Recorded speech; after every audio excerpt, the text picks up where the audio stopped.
Qu'est-ce que tu as découvert, Stéphane?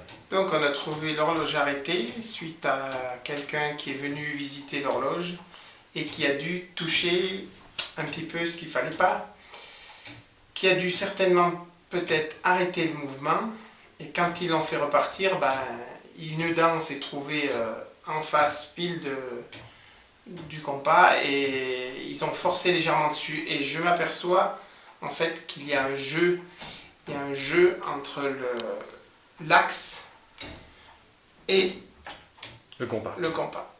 Et donc forcément, si une dent vient buter contre, on décale légèrement et on dérègle tout l'aplomb du... Et moi je vois pas qu'une dent ait la de force l'échappement. de faire tourner, parce que tu Parce forces quand que- même. pas beaucoup. Regarde, je force parce que je vais plus loin, mais sans forcer, on voit qu'il y a un jeu là. Mais tu l'avais déjà détecté ce jeu? Je l'avais déjà détecté une fois, mais comme on l'avait compensé, j'y avais plus touché. Et comment tu l'avais compensé? Disons que je l'avais compensé par le réglage ici, certainement. Hein, mais là, pas à l'extrême comme on est réglé en ce moment. Hein, le réglage de la vis transversale, là, il est embuté d'un côté. Donc je pense que là, il y a vraiment eu un souci. Et il y a eu un décalage du compas de l'échappement par rapport à ce qu'il était au départ. Et je vois, donc je m'aperçois qu'il y a bel et bien un jeu ici par rapport à l'axe.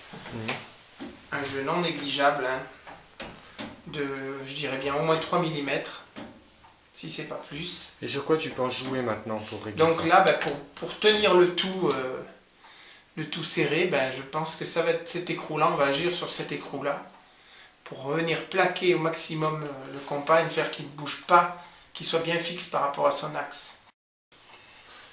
Donc j'ai défait l'écrou, j'ai dévissé l'écrou là qu'on disait tout à l'heure pour régler, et en fait je m'aperçois, j'avais jamais démonté à ce point-là, et donc il y a une petite clavette qui tient donc le compas quand même dans une position assez rigide, mais cette clavette a un jeu, et donc quand l'écrou ici n'est pas assez serré, on a ce jeu qui est quand même de 3 bons millimètres je pense. Et donc, il nous fait évidemment réfléchir sur le réglage. On est forcément plus d'aplomb si on est embuté droite ou embuté à gauche, ou si on est au milieu.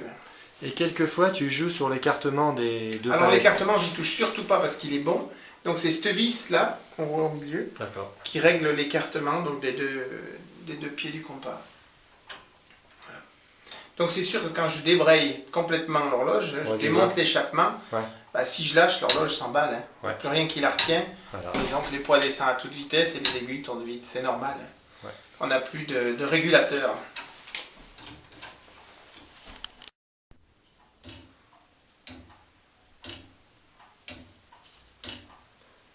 C'est bon pour toi maintenant, Stéphane?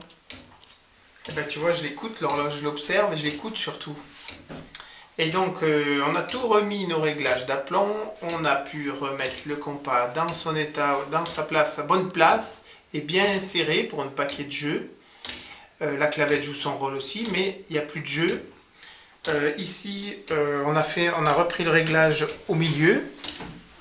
Donc, on peut ajuster maintenant d'un côté ou de l'autre très précisément le pendule par rapport au battement de l'échappement. Et là, on s'aperçoit que le réglage qu'on a obtenu en jouant sur toutes ces petites parties-là, il est à l'oreille très correct, puisque le battement est très régulier. Et on voit bien qu'elle continue, elle ne s'arrête pas, elle fonctionne normalement, sans effort et régulièrement.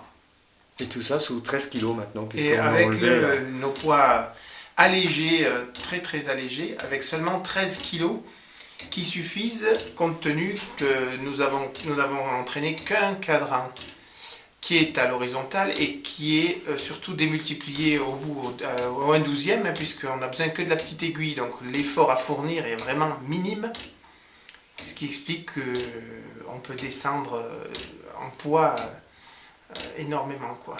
Donc en plus avec tous les renvois d'angle et la timonerie, la tringlerie qui est neuve, forcément on a peu d'efforts à fournir pour entraîner tout ça et à une vitesse très très faible. Donc 13 kg suffisent, c'est parfait. Nous limitons l'usure comme ça de notre mécanisme en même temps. On limite l'usure vu qu'on a peu d'efforts à fournir et peu d'efforts à transmettre.